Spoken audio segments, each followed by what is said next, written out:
Sveiki, mėly bičiuliai, su jumis sveikinas Judimo naujienos.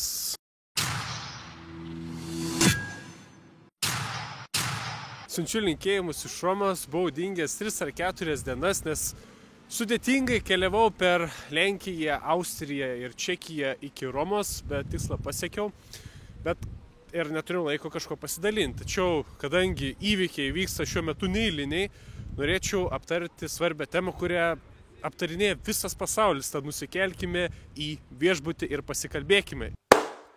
Taigi, sveiki dar kartą, užmeskime akį į Jungtinės Amerikos valstijas. Vasario 28 dieną Ukrainos prezidentas atvyko į Jungtinės Amerikos valstijas susitikti su Jungtinių Amerikos valstijų prezidentu Donald Trump.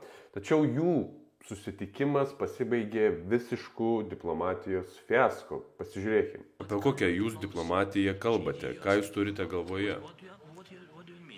Aš kalbu apie tokią diplomatiją, kuri pabaigs jūsų šalies naikinimą. Pone prezidentė, su visa pagarba, aš manau, kad yra nemandagu atvykti į apvalųjį kambarį ir pabandyti įrodinėti tokius dalykus prieš Amerikos žiniasklaidą.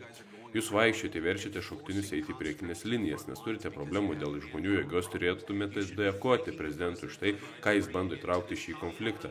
Ar kada nors buvote Ukrainoje ir matėte, kokių problemų turime? Aš buvau, taigi atvažiuokite vieną kartą. Stebėjau ir mačiau įvykius. Aš matau, kas vyksta. Jūs juos atvežate į propagandinį turą, prezidentė. Argi nesutinkate, kad turite problemų su žmonių įtraukimu į kariuomenę? Ar nemanote, kad yra nemandagu ateiti į Jungtinių Amerikos valstijų ofisą ir užsipulti administraciją, kuri bando išgelbėti jūsų šalį nuo sunaikinimo? Buvo užduota daug klausimų, pradėkime nuo pradžių. Pirma, per karą visi turi problemų, net jūs, bet jūs turite gražų vandenyną, todėl jūs šių problemų nejaučiate, bet jas pajusite ateityje. Jūs to nežinote. Nesakykite mums, ką mes pajusime ateityje. Mes bandome išspręsti problemą. Nesakykite mums, ką jausti. Aš to nesakau, aš atsakau į klausimus. Jūs nesate tokie padėtyje, kad galėtumėte tai sakyti. Atminkite, jūs nesate tokie padėtyje, kad galėtumėte sakyti, ką mes jausime. Mes jausimės labai gerai. Jūs jausite įtaką. Mes jausimės labai gerai ir stipriai. Jūs nesate dabar geroje pozicijoje. Jūs leidote savo būti labai blogoje pozicijoje. Jūs nesate geroje padėtyje. Jūs neturite kortų dabar. Su mumis turėjote kortas. Aš nežaidžiu kortomis. Jūs žaidžiate su milijonai žmonių gyvybių. Jūs žaidžiate su trečiu pasauliniu karu.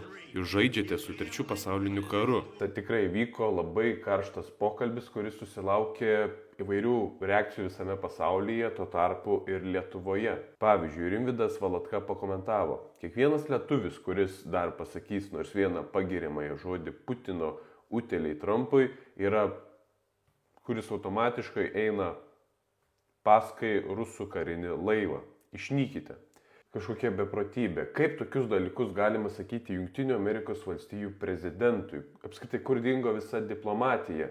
Tačiau, kaip ten sakoma, sekite pinigus ir daug kas paaiškės. Jungtinės karalystės ministras pirmininkas Keiras Starmeris ir Volodymyras Zelenskis pasirašė daugiau nei 2 milijardų svarų sterlingų paskolą Ukrainos karinėms reikmėms, kuri bus grąžinta naudojant pelną iš įšaldyto Rusijos turto. Taigi, viskas tęsiasi. O ką jūs, brangūs žiūrovai, galvojate apie šiuo metu vykstančius svarbius įvykius? Savo nuomonę galite palikti komentaruose. Iki.